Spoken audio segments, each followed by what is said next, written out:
Chapo Trap House, The Chapo Guide to Revolution, a manifesto against logic, facts, and reason. Chapter 2. Libs. What did liberals do that was so offensive to the Republican Party, Senator? I'll tell you what they did. Liberals got women the right to vote. Liberals got African Americans the right to vote. Liberals created Social Security and lifted millions of elderly people out of poverty. Liberals ended segregation. Liberals passed the Civil Rights Act, the Voting Rights Act. Liberals created Medicare. Liberals passed the Clean Air Act, the Clean Water Act. What did conservatives do? They opposed every one of those programs. Every one. So when you try to hurl the word liberal at my feet, as if it were something dirty, something to run away from, something that I should be ashamed of, it won't work, Senator, because I will pick up that label and wear it as a badge of honor. Matt Santos, The West Wing. If the rule you followed brought you to this, of what use was the rule? Anton Chigurh, No Country for Old Men. Prick a liberal, do they not bleed? Of course, they'll bleed all over you like a Romanov second cousin. Do they not, like us, prefer things be good rather than bad? In some very general sense, yes.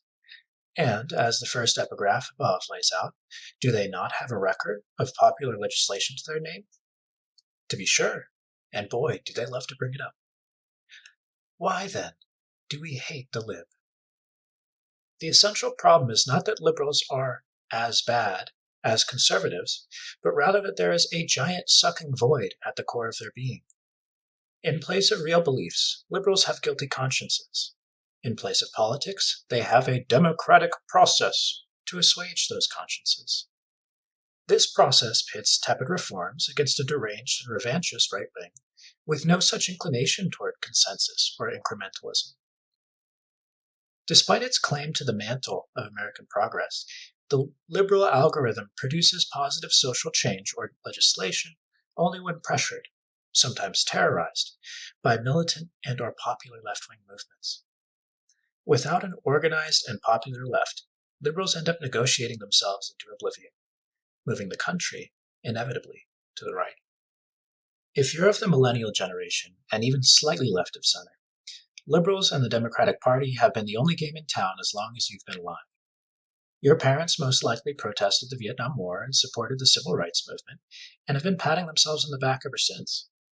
But the litany of bold, progressive legislation liberals always point to is at least 30 years old, and it's been eroded by both Republican and Democratic governments since. All those great liberal achievements have been systematically dismantled both by the right, who have made such destruction their mission, and Democrats and liberals themselves, who believe they have to innovate their ideas and move to the center to win elections. Yes, we know that liberal and Democrat are not actual synonyms, but by the time of FDR, the party's central leadership was liberal, and with LBJ it had generally become the liberal party, while the Republican Party shed all its John Lindsays and Ed Brooks and fully blossomed into a pulsating Jesse Helms-shaped blob. Your parents likely considered themselves pretty radical when they were your age. They were known to enjoy good vibrations, solid wages backed by union power, a college education that cost a nickel, and the ability to go to the doctor without selling their car to pay for it. But since those days, America has jerked to the right, and so liberals had to do the same in order to win elections and keep the country from moving further right. This is the basic liberal mantra, and it's fitting that it takes the form of an excuse. Its end result is a political system irrevocably weighted towards the forces of reaction. Coincidentally, by almost every metric, you are poorer and your life is more precarious than your parents were at a similar age. Get over it, snowflake. This book is your participation trophy. Unfortunately, the eternal wimp-out showed no signs of slowing down. These days, there are two kinds of liberals. Those who vote for Democrats because the alternative is worse, and those who get teary-eyed at the thought of supporting Cory Booker or some similarly phony slug. The latter are probably just moderate Republicans and should be written off completely. The former deserve better, but probably have some misplaced attachment to the political tradition of standing up to the right wing. These poor souls can be spared the Chapo Re-Education Center with our patented Libovico treatment, but only if they have imbibed the lessons and history laid out in this chapter and inform on their parents to the Chapo Central Committee. We're only kind of evil. Libs throughout American history. Much of the American history you learned in your ACLU-funded madrasa would have you believe that America was founded by a mix of religious zealots, genocidal frontiersmen, and slave owners. That history is correct. However, it ignores the fact that for every 10 rugged conservative types you read about, there was at least one dainty tattletale willing to make a stand for peace, justice, and compromise. We don't know much about these men and women because they utterly failed to achieve either peace or justice in the blood-dimmed tide of American history. But this tradition lives on today. For example, in the words of Uncle Joe Biden, who in fall 2017 laid down this wisdom. Even in the days when I got there, the Democratic Party still had 7 or 8 old-fashioned Democratic segregationists. You'd get up and you'd argue like the devil with them. Then you'd go down and have lunch or dinner together. The political system worked.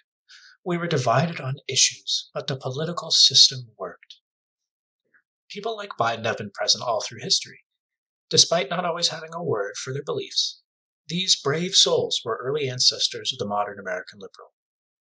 Let us now take a brief trip through time and shed light on some history even Howard, Big Dick, Zinn probably didn't tell you about. Bell, Cory Booker, and Candle. In colonial New England, most people's lives were defined by hard work, no fap, and an austere puritanical religion that offered scant opportunity for undoing the belt on your hat and having a good time. Perhaps the only moment a good pilgrim could get a bit loose was during one of the periodic outbreaks of mass hysteria that would crop up whenever a dairy cow's milk went sour, a goat looked weird, or a widow stood to inherit any amount of property. Agents of the devil were afoot. In the sweep of witch fever across 17th century Massachusetts, one can see the stirrings of an early form of American liberalism. Those who sought to reform the badly outdated witch-identifying standards and practices of their communities.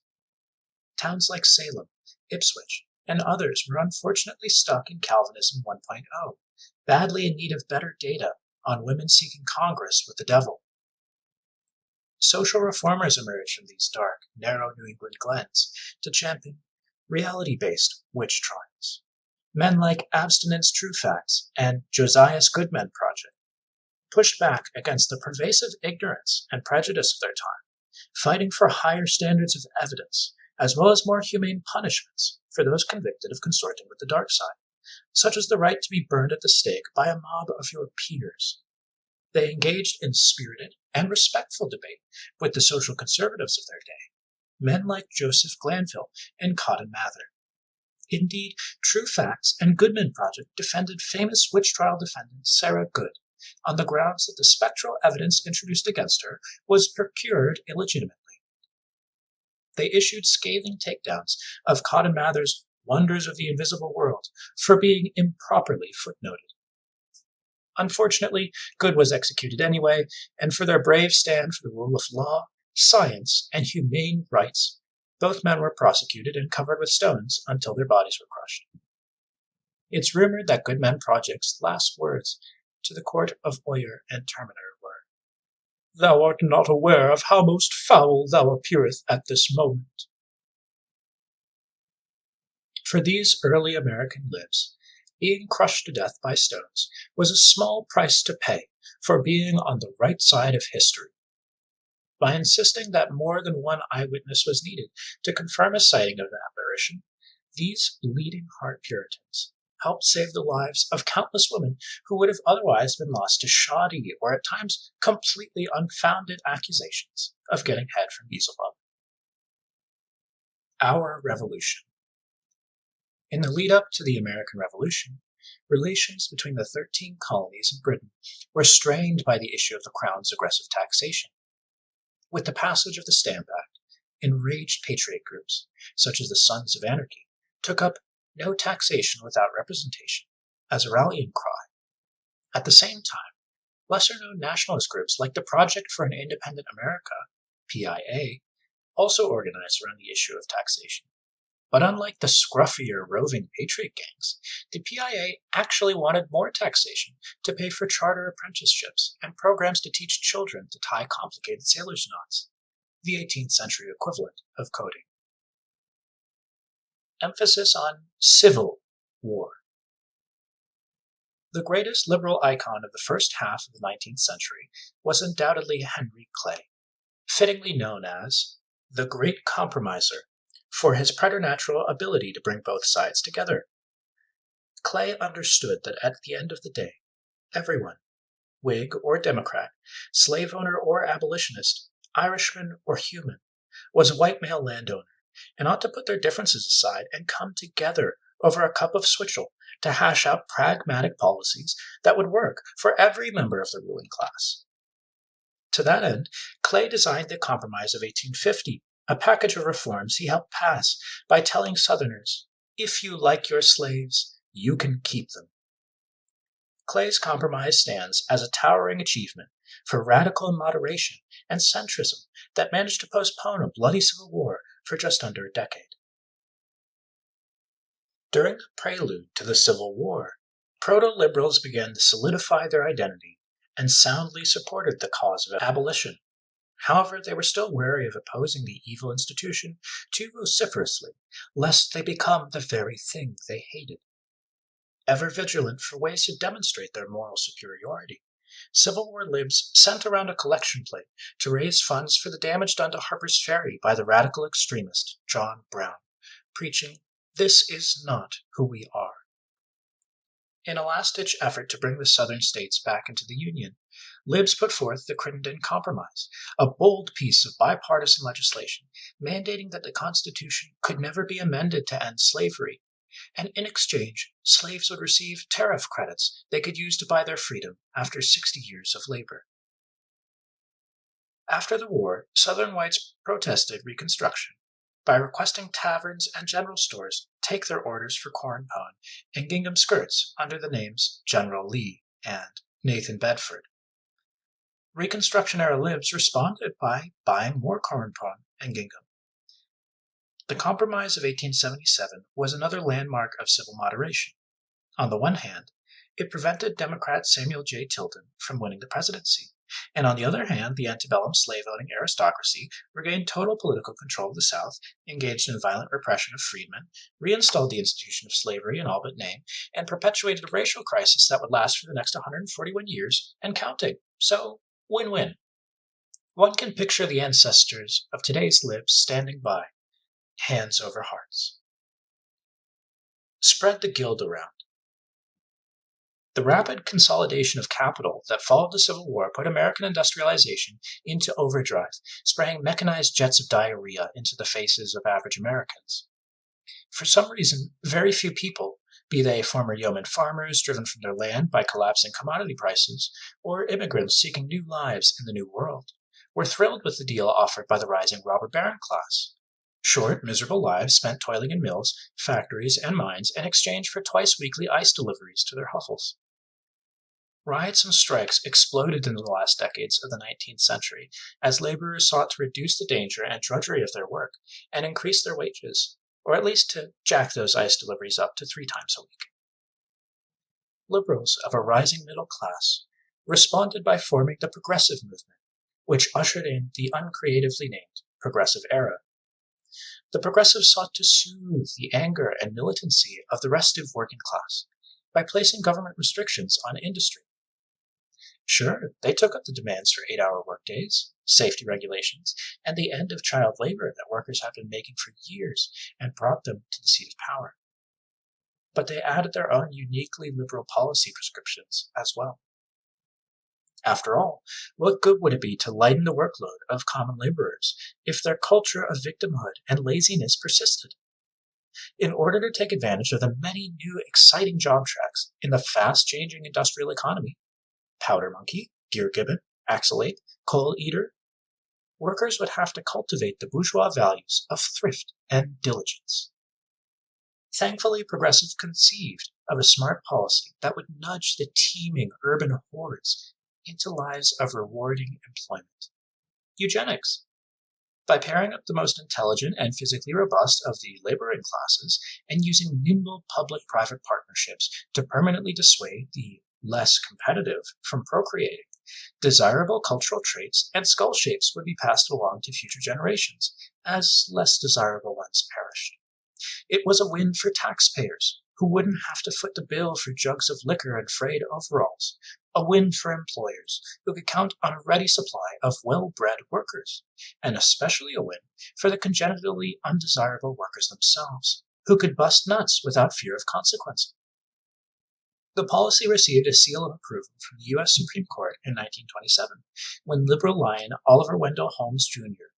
ruled in Buck v. Bell that state eugenics programs were constitutionally permissible. Holmes famously said, "3 generations of morons is enough." In his decision, a statement that would go on to be the slogan for ABC's TGIF lineup in the 1990s. The ruling coincidentally came just a month before Justice Holmes announced the opening of his own chain of Uncle Wally's Snip and Clip mandatory vasectomy clinics. Hey la, we stand tall. FDR. The administration of Franklin Delano Roosevelt began at the height of a major crisis of capitalism. During his historic inauguration speech, FDR famously declared, "Fear ain't for me," and that he wasn't into that foo-foo lame shit.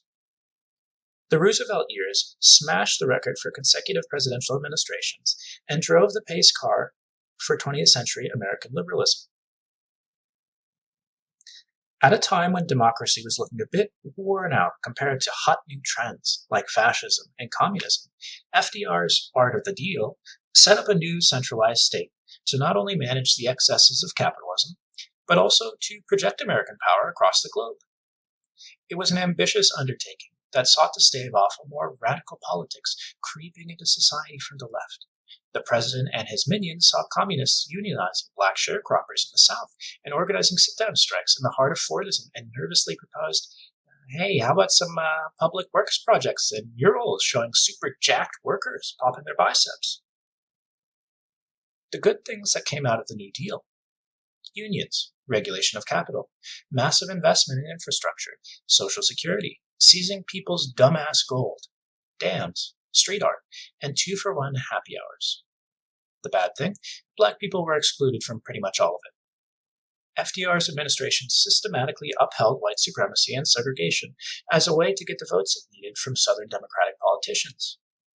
Also bad: hello Mudda, hello Fada. Japanese Americans were sent to Camp Grenada during World War II. And so, New Deal reforms ameliorated the worst of the Great Depression, but it took the completely top-down, centrally planned economy necessitated by waging total war against the Axis powers to fully end the Depression. Post-war consensus: Winter Wars. The Kennedys' Camelot is considered by many libs to be the high watermark of post-war American liberalism. It's the administration every subsequent Democratic presidency is consciously and unconsciously compared to: a matinee idol president with charisma, a pinch of exotic ethnicity. In 1960, many Americans still thought Catholics were a type of bipedal goat, and a cabinet full of Ivy League smarty pantses. These were the people who would drag Eisenhower's stodgy, mothballed America across the new frontier. The Kennedy regime was in fact so bold and so beautiful that they bungled and equivocated on civil rights, steered America directly into the future bloodbath of Vietnam, and during the Cuban Missile Crisis stood ready to nuke the Earth to a crisp if one Russian submarine commander hadn't slept in that morning. For all liberalism's bragging about getting things done, the only person who really got anything done during the Kennedy years was a young Marxist go-getter named Lee Harvey Oswald. With that distraction out of the way, the rest of the 60s blew up all the contradictions of capitalism, just as our country was finally gearing up to become a gay, latte-sipping social democracy. This was a time when America, fat and rich after World War II, took on huge deficits and propped up European and Japanese markets to lock down a global order of liberal capitalism. America was spraying gasoline everywhere, shouting, My money's real good. At the height of its power, America got a leader with a massive hog to match our massive empire. His name was Lyndon Baines Johnson, and he called his penis Jumbo. Society is already great. Despite being an egomaniacal, racist, foghorn leghorn man from Texas, Johnson was also a one-time schoolteacher who cared deeply about solving poverty. Through his dialectical synthesis of both tough guy and care lord, LBJ was shaping up to be the most powerful liberal politician who ever lived, eclipsing even Roosevelt, who was a bro, after all. Swept into office after a national tragedy, Johnson used his first inaugural address to call for a bold progressive agenda.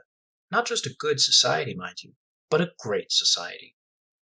In an epic stem winder brimming with biblical allusions and rich barnyard analogies, Johnson rallied his Congress and his country behind civil rights, a war on poverty, healthcare reform, robust public education, and the inalienable right of every human being, regardless of race, color, or creed, to say the N-word. But the contradictions of liberalism forced Johnson to trip over his mighty Wang, just as things were getting started, in a turn that would cannibalize the Democratic Party and end America's long liberal epoch, namely the gory vortex of Vietnam. Technically, it was Eisenhower who initiated our presence there, but JFK deepened it, and LBJ positively juiced it. It wasn't conservatives who gave us full-blown slaughter in Vietnam. It was a cabinet of educated, elite, enlightened white liberals. And despite all the obvious signs of doomsday, the lamentations from the left, and the daily horror show on the ground, they got their war. They dumped Agent Orange on farmers defending their land. They ran genocidal search and destroy missions, of which My Lai was merely the most famous example. They propped up a series of corrupt military dictatorships. They took a shit on the 1956 Geneva Agreement that would have unified the country peacefully. Their soldiers raped, their officers tortured, and they dropped more bombs on Vietnam than they did on the entirety of Europe and Japan during World War II. This, as ever, was the liberal compromise position, as most of the American right wanted to use nukes. In any case, we effectively wiped a whole country off the map. The liberal brain trust of America had carried out an Indo-Chinese Holocaust, but for most libs, crazy as it sounds, Vietnam wasn't some horrible, pointless, bloody deviation. The sections of LBJ's speeches about alleviating poverty and creating a more just, egalitarian society at home weren't contradicted by the sections about honoring our commitments abroad, i.e., murdering people in Asia. They were part of the same mission. To this day, liberals view things like no-fly zones in Syria or microloans in Africa as extensions of their oh-so-enlightened social project at home. You see this kind of thought process when people react to the latest U.S. mass shooting by saying something to the effect of, "These guns don't belong in American streets. They belong in their proper place, in the faces of Afghans and Iraqis."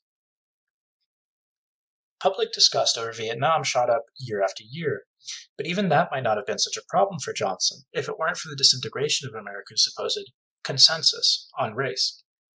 Riots in Watts, Newark, and Harlem exploded in the mid-60s as black people struck back at round-the-clock police brutality, discrimination, and impoverishment. This was not a good turn of events for the touchy-feely Johnson administration's plan to unite and improve the country. You don't need to study history to see how America reacts to uprisings of non-whites on TV. You remember it from Ferguson in 2014 and Baltimore in 2015. The same things happened in the Johnson era. Respectable liberals tut-tutted, responsible conservatives blamed the victims, and chuds bayed for race war. And, as with Ferguson and Baltimore, the Democrats in charge during the riots of the 1960s responded with vague bromides and tepid reforms rather than radical plans to end the deep-rooted racist systems that produced the unrest. They also had the FBI mail every radical black leader a letter saying they were gay and should kill themselves. One of the last examples of liberals knowing how to troll people. Meanwhile, the right wing, from John Birchers to Nixon's mafia-branded weirdos in squares only a couple of years before, tapped into the wells of hopelessness, chaos, and white rage and prepared a tough-on-crime pitch to win back the country. Liberalism was on the ropes, but instead of handling the challenges to his great society, LBJ stomped his feet, yelled, I say, I do believe I have the vapors," and shipped thousands more Americans off to Vietnam. Here's the potted history that usually follows. As the right consolidated power, Vietnam cracked the Democratic Party, pitting pro-war Union grunts against Black Panthers and college-educated hippies, which allowed the Republicans to co-opt the working class, a mass of lizard-brain lumpen proles. For the right, this narrative proves conservatism was always the real answer for the American worker. For some socialists, it proves that well-intentioned 1960s radicals fucked up by alienating Union power, the last bit of muscle on the left. And for liberals, it's completely obscured by their vivid memories of going to see psychedelic bands like Captain Freakout and the Stillwater Jamboree. In every case, this story is another Cold War myth. It's true that cigar-chomping Union kingmakers like George Meany, head of the AFL-CIO, were a bunch of pro-war mummies. And it's true that Team Nixon exploited working-class resentment of rich kid protesters amid hard hat rallies supporting the massacres in Vietnam. But the whole idea that the working class was uniformly pro-war and middle-class hippies were all against it is bullshit. Polls and surveys at the time showed that proles were more anti-war than the smug, college-educated elites. This was the birth of a fake debate still raging today, with upper and middle-class liberals slamming the dumb slugs of the working class as stupid, racist rubes. Which is true to a point, but also covers up the enormous complicity of America's bourgeois in supporting awful wars, draconian conservative economics, and reactionary presidents like Nixon and Trump.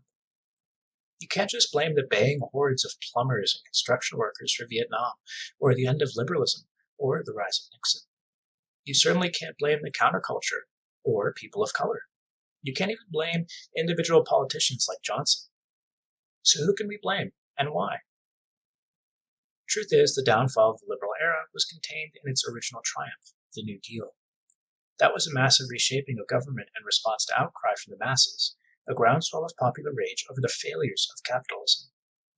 But it was still a compromise, one meant to alleviate the pain of the Depression, while retaining the basic structure of capitalism, its racial caste system included. Lyndon Johnson inherited that arrangement. The problem was, the compromise wasn't tenable. It demanded we use growth and redistribution to alleviate the contradictions of capital, instead of radically changing, that is, equalizing, race and class relations altogether. The liberal plan was to manage capitalism in a way that would reduce material injustice, or want, just enough to drain everyone's energy to build an alternative. And those alternatives were growing. On the race front, you not only had general unrest among Black people and other minorities, but also bona fide Marxist organizations like the Black Panthers. However well-meaning, Head Start and civil rights legislation weren't enough. African Americans were trapped in economically deprived areas, and there was no real plan to change that, since it would mean uprooting the hard-wired racial caste system that FDR made, and LBJ, for all his desire to legally improve the social order, was not interested in changing. So liberalism from FDR to Johnson was about accommodating white racism in its most quotidian form, while eventually trying to tamp down its more old-fashioned form, i.e. de jure segregation and Jim Crow. But they did nothing to treat the disease, nothing radical that would have been necessary to actually solve the problem, which would have looked something like reparations and the wholesale rebuilding of urban neighborhoods. When that untenable situation devolved into riots, white flight, and therefore money flight, exacerbated the problem. But it didn't stop there. Since liberal capitalism was an imperial project, you had to enact this feudal balance everywhere else as well. You had to be anti-communist, with a whole anti-communist foreign policy. So in the 60s, the generals and the wonks faced not only the Soviet menace, but also Third World Marxists that needed to be put down. This necessitated destroying socialism as an alternative, while also maintaining the military Keynesianism utilized to get out of the Depression. After World War II, even though the size of the army was reduced, its function as a subsidized industrial economy continued throughout the Cold War. And the thing is, when you spend years building all those weapons, eventually you gotta use them. And that South Asian People's Movement is starting to look pretty dang uppity. Carter. Feeling cute and sad, RN. And so ended Big Dick Lyndon's reign, giving way to the equally maniacal, paranoid politics of Richard Nixon. Nixon's downfall came when enterprising journalists, Bob Woodward and Carl Bernstein, sexted with FBI agent Mark Felt to uncover the president's high crimes and misdemeanors.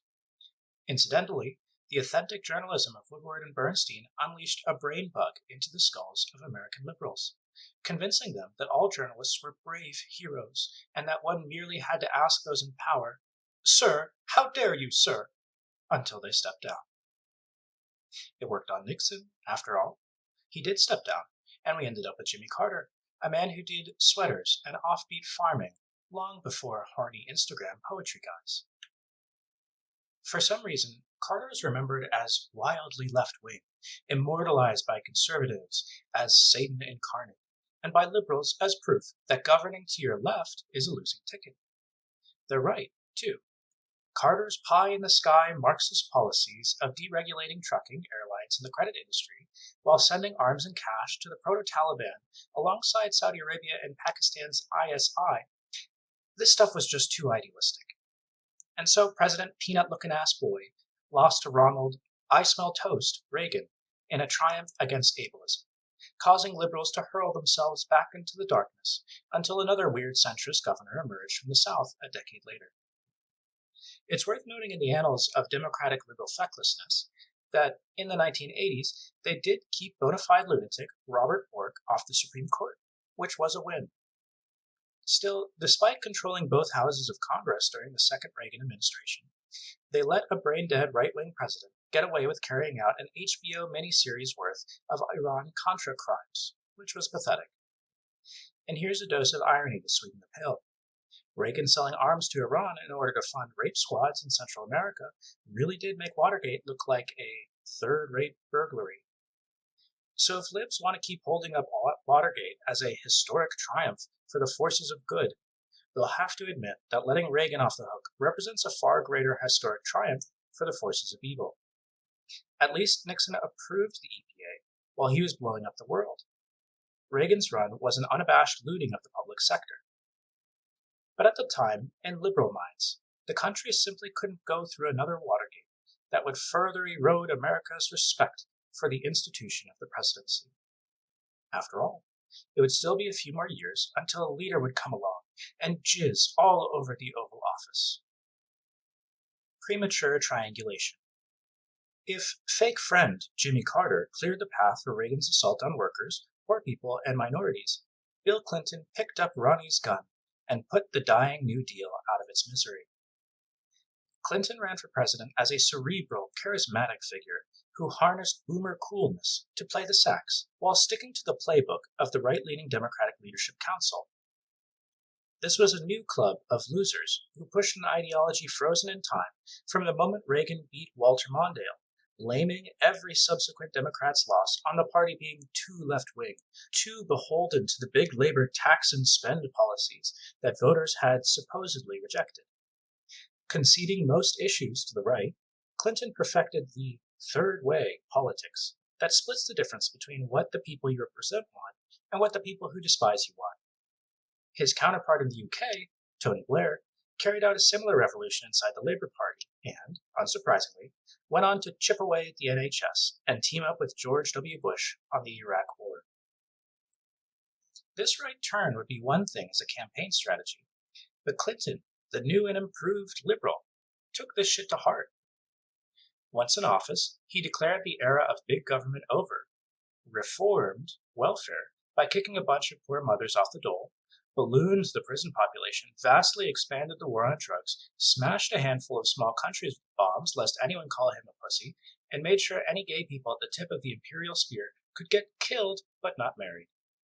The Telecom Act he signed into law is also the reason why you fucking hate your internet service provider. Oh, and he demolished the firewall between commercial and investment banking, which set the stage for the greatest financial crash since that big depression liberals are supposedly so proud of FDR for fixing. For all his noble triangulating and compromising, Clinton was rewarded with a once-in-a-generation loss of Congress and his own impeachment and prosecution by a half-dozen men actively receiving under-the-desk blowjobs from their mistresses during the Senate trial itself. All the while, Clinton pushed liberals' dedication to compromise to the breaking point, testing their basic values by forcing them to back a man of obvious moral turpitude. Believe women? Not Juanita Broderick, Jennifer Flowers, or Paula, drag $100 through a trailer park and there's no telling what you'll find, Jones. Respect the process?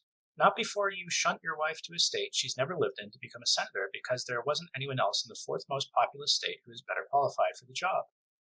Opposing eugenics? Clinton's welfare reform bill paid a $20 million prize to states willing to cut down on out-of-wedlock birth. Opposing slavery? In the Arkansas governor's mansion, Bill and Hillary enjoyed the services of unpaid black prisoners, a situation detailed in a passage of a book by Hilldog that Bernie Sanders' Oppo team should be liquidated for not having circulated. When we moved in, I was told that using prison labor at the governor's mansion was a long-standing tradition which kept down costs, and I was assured that the inmates were carefully screened. I saw and learned a lot as I got to know them better. We enforced rules strictly and sent back to prison any inmate who broke a rule. Why did liberals stand by their man?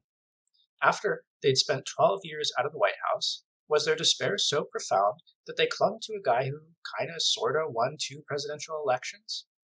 Were they simply so afraid of the resurgent right that they felt the need to triangulate just to stay relevant? Did he just remind them of John F. Kennedy because he was young and fucked around on his wife? Did they agree with what he did? Beats us. Probably some combination of all of the above. But for as smart and as process-respecting as liberals think Clintonism was, in practice it was a cascading series of desperate improvisations that diluted any ideological potency the Democratic Party had left. Executing a mentally disabled black man doesn't placate the right? Let's sign their flatly racist eugenic welfare bill into law. That doesn't work?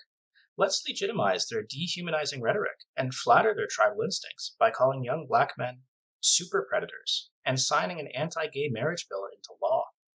No dice? How about deregulating Wall Street banks? That ought to make suburban moderates like us, right?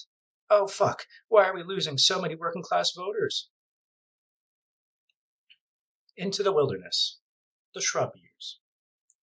Despite harassment from the vaguely left-wing Bradley Buds, Clinton's VP, Al Gore won the Democratic nomination in 2000. Gore attempted to chart a course between Clintonian triangulation and Naderite progressivism, inveighing against big tobacco, big oil, the big polluters, the pharmaceutical companies, the HMOs, while promising to pragmatically maintain the economic prosperity of the 1990s. He chose as his running mate hawkish center-right Senator Joe Lieberman, who would later become an independent and endorse John McCain in 2008. And as a sop to social conservatives, Gore dry-humped his wife on stage at the DNC to prove he was horny only for Tipper, who would later separate from Al in 2010. Gore, of course, went on to shit the bed against an indigo child from Texas. His populist notes sounded insincere, coming as they did from the second banana of the DC establishment, who famously went on to Larry King Live to defend NAFTA. He hemorrhaged a few million lefty votes to Ralph Nader, and, tied to his boss's policies while lacking his boss's charisma, lost 11 of the states Bill won in 1996. But through it all, Gore respected the process. While Bush traveled the country dissembling, without a care, Gore prostrated himself before the judgment of Maureen Dowd in the New York Times op-ed page. When one of his advisors received a package containing Bush's debate prep materials, the advisor recused himself in the interest of fairness and reported the event to the FBI. Super fun fact. In 1980, Reagan was leaked papers from Carter's debate prep. He of course did the right thing and used them, because he wasn't nearly as much of a fucking sucker as institutional liberals.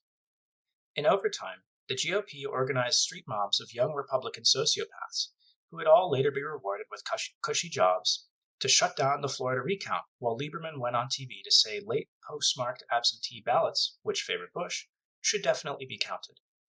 The Bush campaign succeeded in sowing enough chaos and confusion that the Supreme Court stepped in to shut down the statewide recount, citing the legal doctrine of whatever. Gore lost Florida, and thus the presidency, by 537 votes.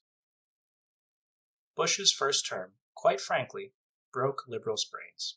Deeply fearful of being smeared as unpatriotic, prominent liberal commentators, politicians, and publications fell over themselves to back the White House's Iraq War and wholesale evisceration of civil liberties. Funnily enough, this compromise didn't work. Senator Max Cleland, a triple amputee Vietnam vet, was rewarded for his pro-Iraq war vote by getting called an al-Qaeda lover and losing his next election. Spooked by unexpected midterm losses in 2002, every establishment Democratic candidate for the presidency in 2004 also endorsed toppling Saddam. Howard Dean, a centrist triangulator from Vermont who likened himself to a moderate Republican in his own campaign book, emerged as the radical leftist candidate because that's how awful things were. It took a quagmire in Iraq, the failure of Bush's second-term agenda, the Old Testament caliber destruction of a major American city, and a congressman sending horny instant messages to underage pages for the Dems to barely retake Congress in 2006. But ask around, and you won't hear the Democrats' midterm victory credited to the public's natural desire for change from a ruling party that had fucked up so immensely and been so thoroughly discredited. You might hear it was because of foul-mouthed, read asshole, campaign chair Rahm Emanuel's strategy of pushing out weaker, read leftier, candidates in favor of moderate, read not gay, veterans and sheriffs to fight the perception that Democrats were weak on national security, read not warmongers. Or you might hear it was because of the Democrats' New Direction for America, a 6-point platform featuring such revolutionary proposals as a tax deduction for college tuition. You might even hear it was because of the goddamn netroots. In any event, liberals were ascendant. A card-carrying latte swiller from San Francisco held the speaker's gavel, and if President Shrub wanted money for his war in Iraq or his trillion-dollar Wall Street bailout, by gum, he would have to ask nicely before receiving absolutely everything he requested. In the next cycle, Dems won historic supermajorities in both houses of Congress and, oh yeah, elected a black guy president. O'Bungler's America. Despite, or perhaps because of, his hilarious choice of running mate, John McCain was actually leading the polls until global capitalism totally collapsed, at which point voters decided to pick the constitutional law professor who talked real good, instead of the drooling sundowner constantly babbling about bombing Iran. Barack Hussein Ahmadinejad bin Laden Obama came into office with a 68% to 12% approval rating, the biggest Democratic House majority since the early 90s. And, by the middle of 2009, a filibuster-proof Senate majority. Since the financial crisis began, the Dow Jones had shed half its value. Unemployment had climbed to a staggering 10% and rising, and the global economy had entered a profound recession. Millions of young activists, part of a generation loaded with debt and facing an unforgiving job market, stood ready to take marching orders from the man they'd helped put in the White House. Republicans were on the back foot, and society was primed for Obama to launch a generational transformation, on par with the New Deal. The young and ready president threw off his jacket, rolled up his sleeves, and declared, "Let's find some fucking consensus." Instead of progressives, he packed his cabinet with retrograde Clintonites like Emanuel, Tim Geithner, Larry Summers, and for some fucking reason, Hillary. Instead of a massive jobs program like the Civilian Conservation Corps, he passed a stimulus bill that included a great number of dumbass tax cuts for businesses and mandatory social safety net expenditures that included a greater number of dumbass tax cuts for businesses and mandatory social safety net expenditures than counter-cyclical spending measures. About 1/7 of the bill contained actual infrastructure spending. Instead of nationalizing failed banks and frog-marching crooked Wall Streeters down lower Manhattan, like a young go-getter prosecutor named Rudy Giuliani did in the 1980s, Obama administered bailouts and begged creditors to start lending again. Instead of strengthening the right to organize unions like the National Industry Recovery and Wagner Acts did, he refused to make card check, a system by which employees were allowed to unionize if they collect enough Yu-Gi-Oh cards, a priority. Instead of cultivating his massive base of grassroots Obama for America volunteers to form a genuine movement, he folded them into the DNC out of the fear that, horror of horrors, they might criticize him from the left. Instead of ensuring durable Democratic majorities by making Election Day a federal holiday, dismantling Citizens United, and admitting D.C. and Puerto Rico as states, he and the Democrats in charge of Congress refused to tamper with the filibuster process. Obama himself only endorsed D.C. statehood well after his congressional majority had been squandered. Instead of the transformation that was promised, we got the internalization of every wretched cop-out liberals had beaten into them over the preceding 4 decades. Afraid of being called nanny-staters? Hired libertarian dipshit Cass Sunstein to nudge workers into saving for retirement. Afraid of being called partisan? Water down your own legislation in a vain attempt at compromise, then watch it get passed on party lines anyway. Afraid of being called socialist? Pass an inscrutable market-based healthcare bill cribbed from the Heritage Foundation. Afraid of being called a spendthrift?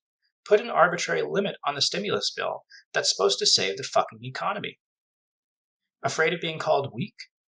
Compile an extrajudicial kill list and order your fleet of murder bots to bump off an American citizen and his son. A funny thing happened on the way to throwing Chelsea Manning into horrendous solitary confinement. Despite his deliberate, raw-managed gestures intended to show voters that he's a rational moderate, such as killing Osama bin Laden, the guy literally everyone agreed was bad, Obama was nevertheless attacked as a dog-eating, pork-barrel-spending, troop-murdering, moon god-worshipping communist. His cautious approach to governance and respect for the process were rewarded with a historic loss of not only the House, but state legislatures and governors' mansions across the country. Back from the dead, newly empowered Republicans promptly went about gerrymandering the shit out of the country, crushing labor unions, and passing even more onerous voting restrictions. Because Democrats gave up on transformational policies that would have galvanized their voting base, and the legion of young volunteers who had sweat and bled to put Obama in office, barely anyone came out to stop the onslaught of sociopathic puppy mill owners and drunk-driving stepdads that made up the freshman GOP class of 2011. The obstructionist House shut down the government, leading to an unprecedented downgrade of the United States credit rating. Voters rewarded Republicans' inveterate disrespect of the process by giving them control of the Senate. Thanks to the GOP's lock on the House, the once transformative Obama spent his last 6 years in office as a technocratic dud. He was still capable of some transient good deeds.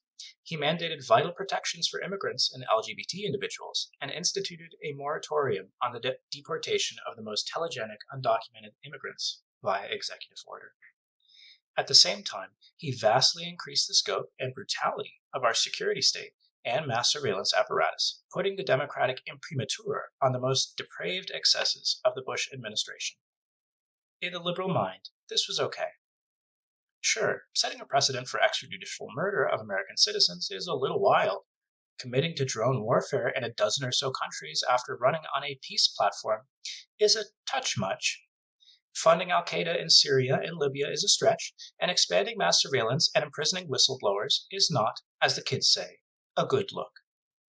But there were editorials lightly criticizing the president in the New Republic, purchased in 2012 by a Facebook oligarch whose husband used it as a springboard to buying a congressional seat. So surely this was an improvement over the stifling groupthink of the Bush years. Score 1 for liberal democracy. In any event, making the civil rights of millions contingent on a guarantee from the White House, expanding the imperial presidency, and presiding over a tentacular surveillance state so high-key thick it would have made Ceausescu come, made a lot of sense so long as there would always be a Democratic hand at the till. Yes, they lost Congress and over 1,000 seats in state legislatures, but thanks to demographic shifts and a booming stock market, Democrats had a 100% ironclad lock on the presidency, as evinced by Obama's convincing back-to-back victories. There was absolutely, categorically, utterly no chance a Republican could ever possibly take control of the White House ever again, insofar as doing so would require winning such solidly Democratic states as Michigan, Wisconsin, Ohio, Iowa, Pennsylvania, and Florida, all of which would remain in the Democratic column for eternity. Now let's all take a big sip of coffee at the Javits Center and read the 2016 election results. Oh no. Geez. Oh boy, yikes. It seems the human culmination of American liberalism lost to a senile, alleged rapist game show host. Well, nobody's nerfed, as the old saying goes. Dear reader, we will not be so disingenuous as to say we predicted Donald Trump's victory. To be perfectly honest, we, too, assumed the Democrats' obviously patronizing bullshit would outweigh the clear and present danger to everyone's life. And, in fact, it was not a surge of blood and soil nationalism that made everyone look like assholes after they posted their prediction maps, but merely the same people who always show up for Republicans doing what they always do against a discouraged, disinterested, and disenfranchised Democratic coalition. Republican voters were offered everything they had ever wanted: a new era of brutality and the repudiation of the symbol of Obama, while Democrats were served up 4 more years of morally incoherent and procedurally feckless liberalism. It was the logical conclusion, and the facts sure as shit didn't care about anyone's feelings. The new paranoid style. The meanest thing you can say about liberalism, to a liberal anyway, is that it's not really a set of beliefs. The values liberals think they own were always historically borrowed from the left, like racial equality, which American communists agitated for way before mainstream libs, or women's and LGBT rights, which the Bolsheviks legalized while US liberals were still coming up with new sodomy laws and barring women from voting. Beyond those values, which liberals tend to commercialize and monetize anyway, the rest of liberalism is just a system for managing capitalism. It's a collection of political and social norms that safely discharge the chaos generated by capital through gradual reform. In good times, say the post-war heyday of American manufacturing, this system gives the approximation of functionality, if you weren't a black non-union worker. But hit a profit squeeze, like we did in the 1970s, and liberalism will just as quickly dump the working class, press start on a bipartisan algorithm to break union power, and Control-Alt-Delete half a century's worth of wealth redistribution. The predictable result is a disillusioned and depoliticized populace plucking through the wreckage, people who either check out of electoral politics completely or turn toward the siren call of thuggish reaction. A generation after the neoliberal turn, the Democratic Party, headed and staffed by self-professed liberals, is arguably to the right of Nixon on most economic issues, and committed to a largely symbolic and almost always negotiable progressive cultural agenda to mask it. All that can really be expected of a democratic government at this point is that it won't appoint another member of Opus Dei to the Supreme Court. Democrats' lack of vision suggests a historical descent into an also-ran party, one whose best shot at the White House is to stumble through the door after whatever grotesque catastrophe befalls the country, thanks to Republican governance. But this party will never, and can never, fundamentally change American politics. Many liberals hold out some vestigial loyalty to the Democratic Party because they're the only thing protecting us from something even worse. But guess what? They're not even doing that anymore. This is where we are now. American liberals have spent their entire lives focusing on norms, rules, and processes. They've chortled at the wacky radicals to their left and conducted the science of the possible, operating on what is realistic, the only meaningful political value. In so doing, the Carter and Clinton administrations jettisoned a fair share of liberal principles. Yikes, did we shaft unions and sign healthcare over to insurance companies?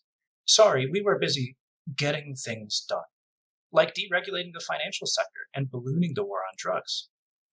The 21st century hasn't changed libs. Once the infamous third world Marxist Obama got into office, thanks to a campaign that denounced war, racism, and the super rich, liberals didn't balk at his betrayals as president. They embraced his realistic positions, like protecting Wall Street after an epical public looting and massively expanding a war on terror that will now last 150 years. And then, in 2016, came uber-realistic candidate Hillary, who had the best resume, the most qualified candidate ever, while Mayo boy Bernie Sanders promised things he couldn't deliver, which were too left-wing to win a general election anyway. And what happened? Fact-checked, focus-grouped, data-driven Clinton lost to the most deranged presidential candidate ever, a clown, a fraud, a sexual predator, an inveterate liar who has faked every single thing he's ever done, a giant cube of flesh who embodies all our vilest instincts and our ludicrous celebrity culture. She lost. The Democrats lost. The liberals lost to him. And then what did the liberals do? They all went insane, turned away from reality, denied the results of their poison politics. They bought every James Bond movie on Amazon, streamed them all at once, jumped into the bathtub, and emerged with epileptic visions of Putin chasing Hillary in an Aston Martin through Mexico City. No one has divorced him or herself from reality more swiftly than the post-2016 election American liberal. The level-headed purveyors of reason, facts, and data have all become the inmates of the Magic Mountain. The Trump presidency invalidates their entire worldview. They're humiliated and discredited. They've been left wandering the hallways of an institution in a dirty bathrobe, zonked on Haldol and muttering about active measures and desinformatia. Over 50 years after shitlib par excellence Richard Hofstadter wrote the foundational text of American liberalism, The Paranoid Style in American Politics, the essay needs a big fucking footnote. For decades, this country's liberal thinkers, politicians, and columnists have coasted on the basic truth of Hofstadter's writing, that American conservatism is a slapstick crew of loopy, bug-eyed, toxic conspiracy theorists, a carnival of souls either grasping for some glorious bygone era or living in a completely alternate universe out of a bad spy novel, with Russians and communists hiding behind every corner. The proudest liberals have now checked into that same asylum.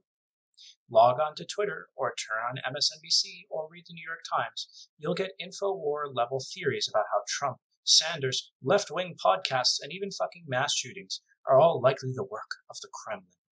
The Libs have gazed into the abyss and punctured the membrane of their psyches. Now they spend their days barking into the void, punching out a Mobius strip of tweets and blog posts, safe inside their own heads, safe from the world that their dull, smug, dead-end politics have wrought. It's a long way from Roosevelt overseeing a vast new empire of enlightenment. After almost a century of tut-tutting the left and the right, the paranoid style has flipped. Liberals are the cranks now. And to them, we'll quote once more from the wisdom of No Country for Old Men's Anton Chigurh, delivered in his final moments with a cornered, deluded victim. You should admit to your situation. There would be more dignity in it.